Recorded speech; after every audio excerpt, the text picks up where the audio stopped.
Now, when it comes time for me to record, I totally shut myself off from what's going on in music, and I make my music. You know what I mean? I make what I think my fans are gonna like. They know me, they expect a certain sound and a certain style, and they expect me to come with something different, and that's what I concentrate and focus on, and I hope that people feel it, but I never let whatever's going on influence that. For nearly 20 years, Aaliyah has been hailed as the Princess of R&B. Her silky, sultry vocals lent themselves beautifully to her songs, many of which became instant classics. Her impact on music is still felt today, even decades after her passing. Thankfully, fans can now stream all of her music, but for 20 years, a large part of her discography was unavailable. Though Aaliyah can carry a song masterfully on her own, she often collaborated with some of the biggest names in hip-hop and R&B at the time.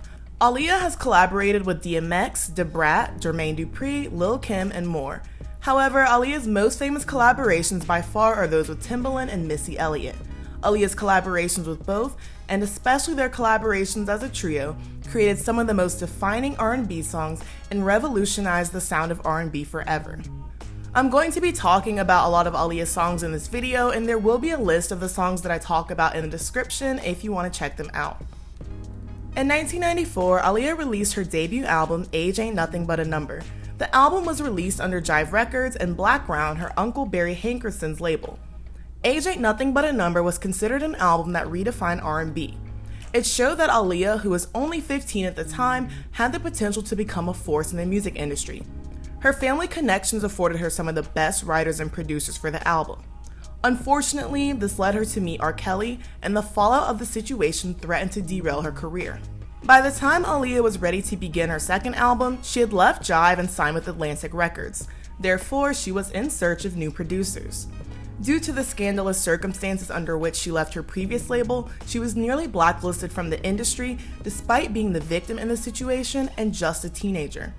Many of Aaliyah's professional relationships have been severed, making it hard to find producers. Still, Aaliyah was determined to move on with her life and career, which meant getting to work on her sophomore album. She wanted One in a Million to have a different sound from her previous album. Aaliyah said she wanted to maintain her smooth street musical image, but wanted to be funky and hot yet sophisticated. Aaliyah was looking to find her signature sound, and therefore wanted a producer that wasn't too well known. Craig Kallman, the CEO at Atlantic, suggested Aaliyah listen to Timbaland. She received a demo of a song he did with Missy, and felt it was the best demo she'd heard. Though she didn't like the song itself, she felt the music had potential and wanted to meet the producers behind it. I gotta thank her because she heard the specialness in us. Right. Because when Sugar and Spice, she's like, there's something special about Tim and Missy, but I don't like the words because it's too young, but it's something special about them. So let's go in the studio and see what we come up with.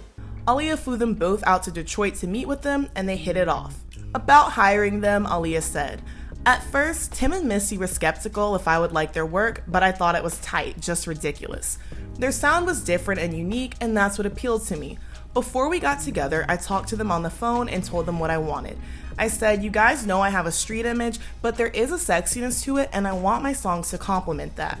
I told them that before I even met them. Once I said that, I didn't have to say anything else. Everything they brought me was the bomb." Both Timbaland and Missy Elliott had worked together previously, as they were both part of the Swing Mob. The Swing Mob was a hip-hop and R&B collective formed in 1991 by Jodeci member Devontae Swing. The Swing Mob was made of both artists and labels, who often wrote and produced albums together. Other members of the Swing Mob included Genuine, Stevie J, and Tweet. Timbaland had produced an album for Missy Elliott's group Sista, as well as Genuine's 1996 album, Genuine the Bachelor. Working with Genuine helped put Timbaland on the map, but it was his work with Aaliyah that would elevate him to one of the industry's best producers. After leaving the Swing Mob, Missy and Timbaland founded their own collective called the Super Friends, which some other Swing Mob members as well as Aaliyah would join. Timbaland and Missy took the sound that they'd been crafting previously and used it to set Aaliyah apart from the rest. One day, Missy was like, remember that new style that we was doing in the basement with the double beat, that double time beat that you was doing? And I was like, you want to get it to her? I said, I think we should. The first songs the trio recorded for Aaliyah's new album were One in a Million and If Your Girl Only Knew. The latter was the lead single, and it peaked at number 11 on the Hot 100. It went number 1 on the top hip-hop and R&B charts. Missy and Timbaland co-wrote If Your Girl Only Knew, and Timbaland produced it. The song has a heavy bass line and that quintessential R&B sound to it, but still manages to sound unique. Aaliyah's vocals are airy yet forceful and balance well with the weight of the music. The song has elements of funk and it gives it a more upbeat feel than traditional R&B. Critics describe the song as sounding like funk, hip-hop, and R&B all at the same time. Yet the song still received positive reviews because Timbaland so expertly blends the genres together thanks to his new jack swing roots. You can hear all three of them on the track, with Missy adding background vocals and Timbaland ad-libbing. 1 in a Million was the next single and the album's title track. Missy and Timbaland wrote the song together and Timbaland produced it. It was another upbeat R&B track with underpinnings of hip-hop. Missy showed off her songwriting skills again, writing a heartfelt and sensual song, yet it would still get the entire room dancing at a party. This is probably because Missy says she wrote the lyrics like a rap song, since that's what she was most comfortable doing. 1 in a Million is one of many examples that I'll point out about what's so great about Timbaland's producing. Throughout the entire song, you can hear crickets chirping in the background. He always adds these odd, non-music elements that somehow fit, and they add a unique touch to the song. Aaliyah's vocals are highlighted with chimes and synths during the chorus and other parts of the song, and it actually makes her voice sound like it's sparkling. At the end of the song, multiple melodies come together under Aaliyah and they never seem to clash. Though the music is complex, Aaliyah's vocals still shine. Her register is low and her voice is sultry, and it's just insane to think that she was only 16 when she recorded this. 1 in a Million peaked at number 18 on the Billboard Hot 100 and went double platinum just months after its release. 1 in a Million was considered to be an album that changed R&B. Though Timbaland and Missy didn't produce the entire album, their songs were praised for bringing an odd yet innovative sound. The beats were extraordinary and avant-garde and sounded unlike any of the music that was out at the time. Aaliyah had clearly succeeded in securing producers to help her create an innovative sound. In the album's intro, Beats for the Streets, Missy Elliott tells us straight up that with this album, we've entered the new world of funk, and Aaliyah's album is the vehicle that's transported us there. We're immediately hit with a funky hip-hop beat, but we can hear a futuristic chiming that sounds like dial tones in the background. The music is disorienting and captivating all at the same time, altering the DNA of the R&B at the time and sending it straight into the future. On 1 in a Million, Missy and Timbaland also produced 4-Page Letter, Never Coming Back, Hot Like Fire, and The One I Gave My Heart To. In all, they wrote and produced about half of the album. Double platinum all the time, definitely. And you worked with some excellent people on it. I know yes. You did 6 of the tracks with Timbaland and Missy. 7, yeah, they 7. did half of the album. Wow. Much love to my crew, Timbaland, Missy, and everybody. One of the best things about Missy and Timbaland is that in addition to producing and writing, they often lent their vocals to Aaliyah's tracks. In a sense, it brings them from behind the scenes into the forefront of the song, much like a pop-up in a picture book. They always join in on Aaliyah's songs with enthusiasm, and their ad-libs, backup vocals, and rap features add a fun flavor and banter to the music. They often talk to or about Aaliyah directly in the lyrics.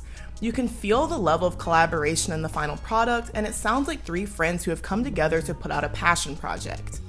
In the summer of '97, Timbaland wrote and produced Up Jumps the Boogie. The song was on his duo debut album with Magoo, a fellow rapper who was part of both the Swing Mob and Super Friends. Missy and Aaliyah also featured on the song. Despite being on a track with 3 rappers, Aaliyah's presence is still felt just as strongly as theirs. The track is loud and pulsing, which is perfect for rapping, yet Aaliyah still doesn't get lost in the music. Even when the others' voices are layered together, Aaliyah's voice can still be heard, and it places an alluring, soothing blanket over all of the hip-hop elements.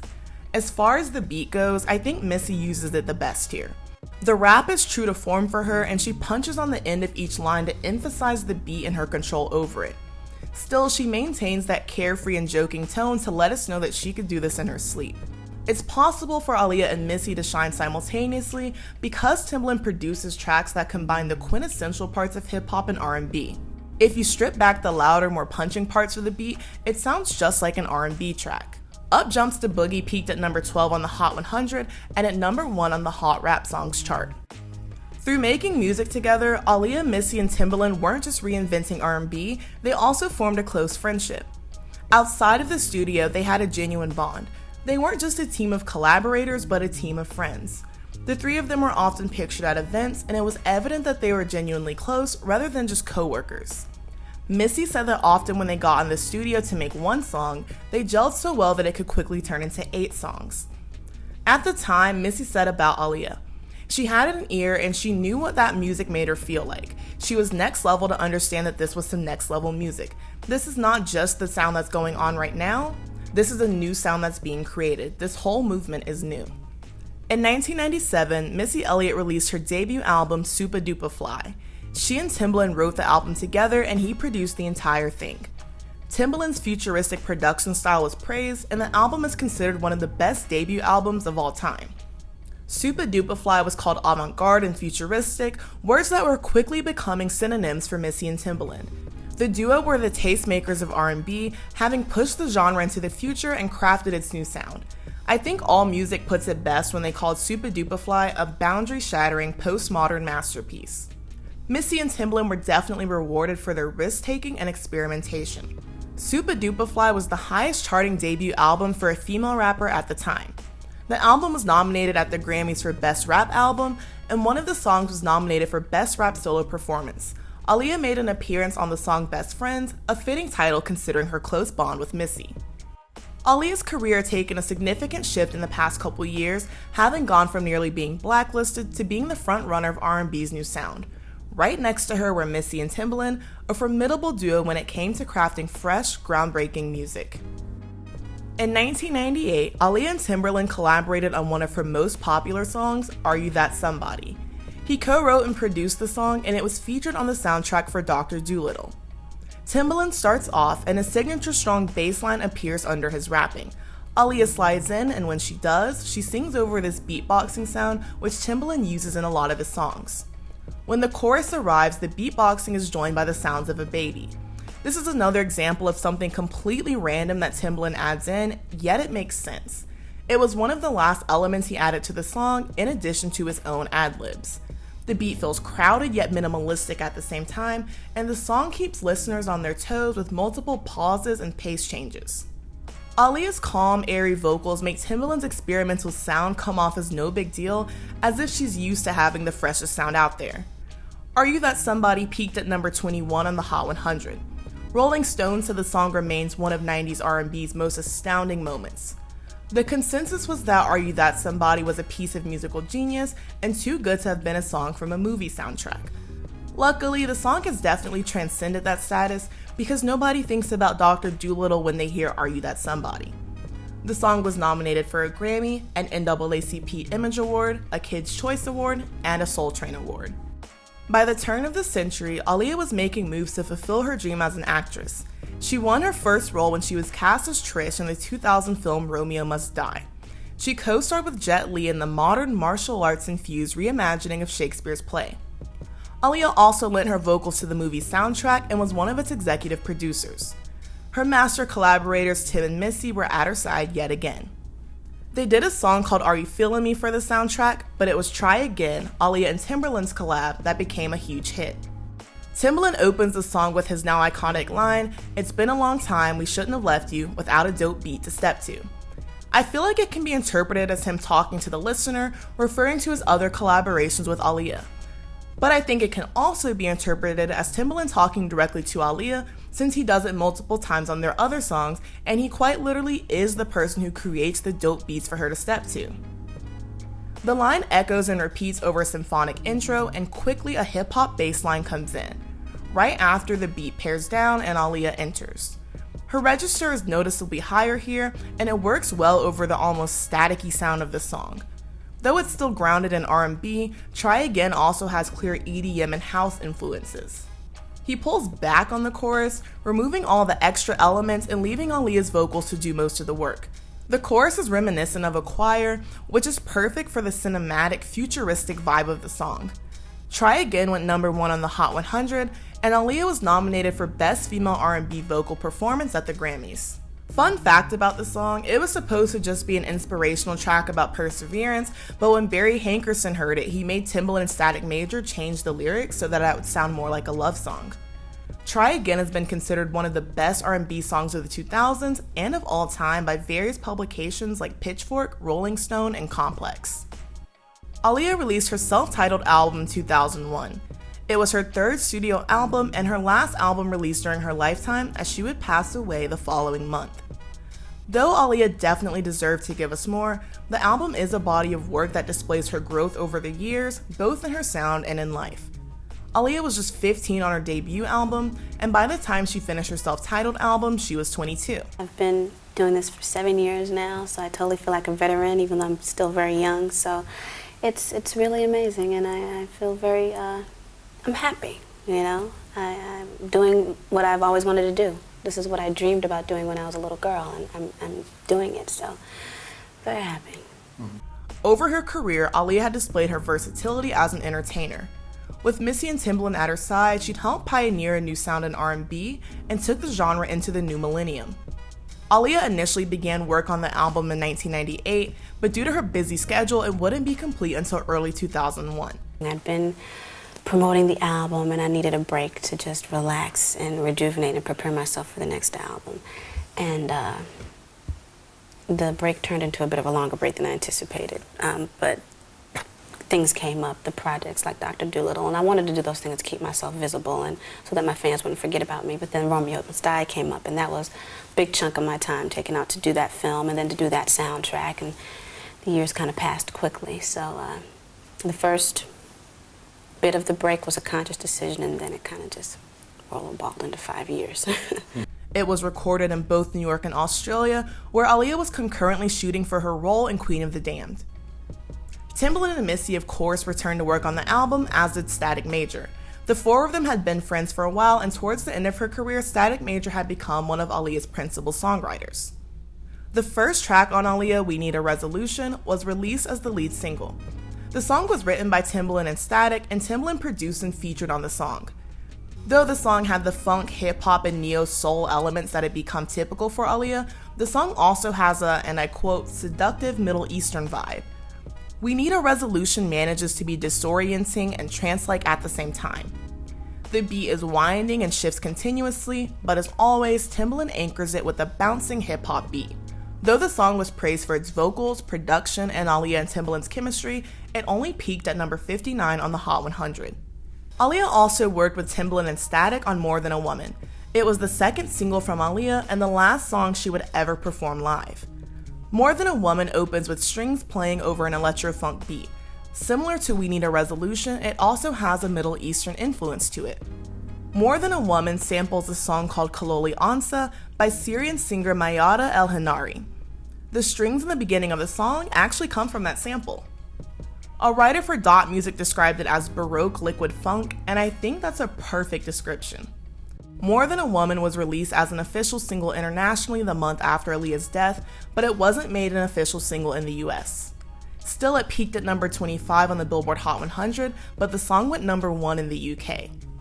More Than a Woman was nominated at the 2003 Grammys for Best Female R&B Vocal Performance. One of the final collaborations released between Timbaland, Missy, and Aaliyah was I Care For You, which was also on the self-titled album. Missy and Tim wrote the song, and it was intended for One in a Million, but it didn't make it due to time constraints. Aaliyah re-recorded the song for her new album. I Care For You heavily featured piano, and the ballad was reminiscent of the 70s.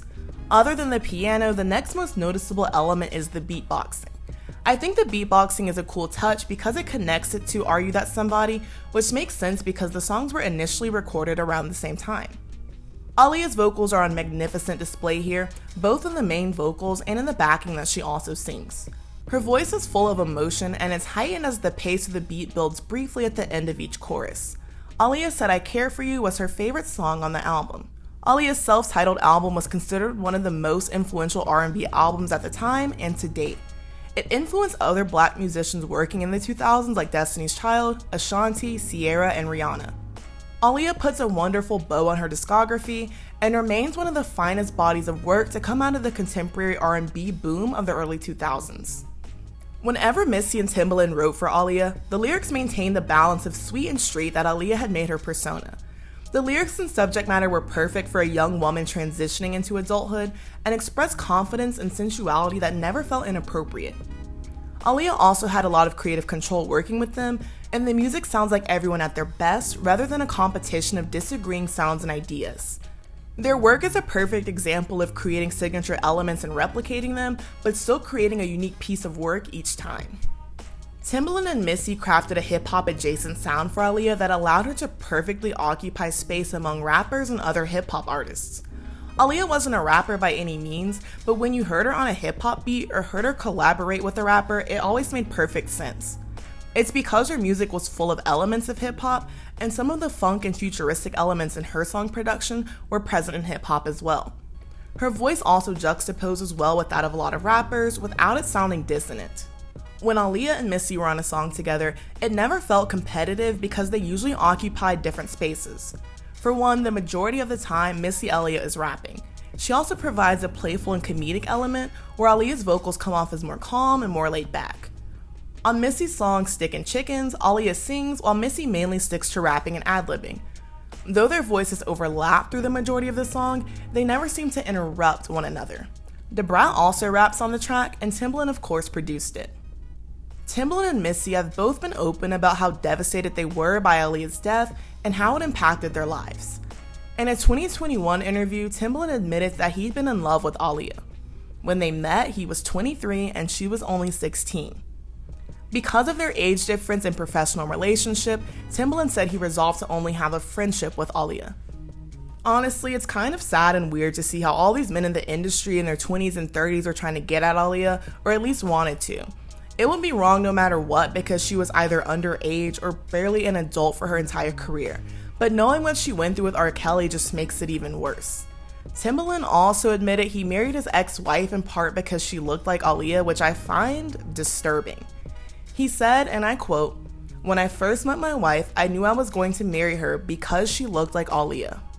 Missy still continues to bring up Aaliyah in interviews, acceptance speeches, and posts about her friend for her birthday. I had dreams about her all the time. Actually, it's crazy how many dreams that I have about her, but I know that she's not here in body, but she's here in spirit. And actually, she's going to be coming out, well, they're going to have an album coming out on her, I know pretty soon, another album. So we most definitely, all of us is going to be behind her, and she's most definitely missed and always going to live on. We're going to make her legendary. In a post dedicated to Aaliyah, Missy said, "There's still not a day that goes by that you aren't inspiring artists with your timeless music and style, and I couldn't agree more." Even after the death of their friend, Missy and Timbaland continued to push the boundaries of music. They were highly regarded as creators of the futuristic, multi-layered sound of contemporary R&B. They brought the genre into a new era, but also kept true to their hip-hop roots. Though they may have worked with one of the biggest R&B artists of the time, neither of them ever turned their backs on hip-hop or stopped rapping. Instead, they fused hip-hop with multiple other genres and sounds, and it helped establish their places as avant-garde musical geniuses. In addition, Missy also stepped even further from behind the scenes and became a top artist in her own right. She carried into her music the futuristic elements, genre fusion, and tongue-in-cheek wordplay she'd been doing since the 90s, and her solo career exploded in the 2000s. Just a couple months before Aaliyah's death, Missy released Get Your Freak On. It's one of her most celebrated and popular songs and was co-written and produced by Timbaland. Even 20 years later, another song like Get Your Freak On has yet to come out, and it probably never will. Such is the sonic genius of Timbaland's production and Missy's writing. It came from her 2001 album, Miss E So Addictive, almost all of which Timbaland co-wrote and produced. About a year after Aaliyah's passing, the pair collaborated on Work It, in which Missy famously talks backwards. A lot of Timbaland's signature production elements like animal noises and playing with time and tempo are present. The beat is minimalistic, but goes through a lot of quick transformations during the end. In the 2000s, Timbaland and Missy went on to work with some of the biggest names in pop and R&B. They solidified their status as game changers in the music industry and were highly sought after. Missy worked with artists like Ciara, Ludacris, and Beyonce. Timbaland continued to produce, working with artists like Nelly Furtado, MIA, and One Republic. Some of his most popular collaborations of that era were his ones with Justin Timberlake and included hits like Sexy Back, Carry Out, Cry Me a River, and Mirrors. Timbaland's signature beatboxing is present in a lot of the songs he produced for Justin. Their working relationship has spanned across 2 decades. Timbaland and Missy are both still working today and have collaborated with popular artists of the 2020s. Though neither have released their own album in over a decade, they continue to produce, write, and feature on the work of other artists. The two are held in high regard for the way they revolutionized R&B and shifted the landscape of popular music. No matter what, though, their collaborations with their friend Aaliyah will always be their most remembered and most revolutionary work. If you enjoyed this video, be sure to like and subscribe. Down in the comments, let me know your favorite Aaliyah song and especially your favorite Aaliyah collabs with Timbaland and Missy Elliott. As always, let me know what you'd like to see next, and I'll see you guys very soon. Thank you for watching. I love you guys. Bye-bye.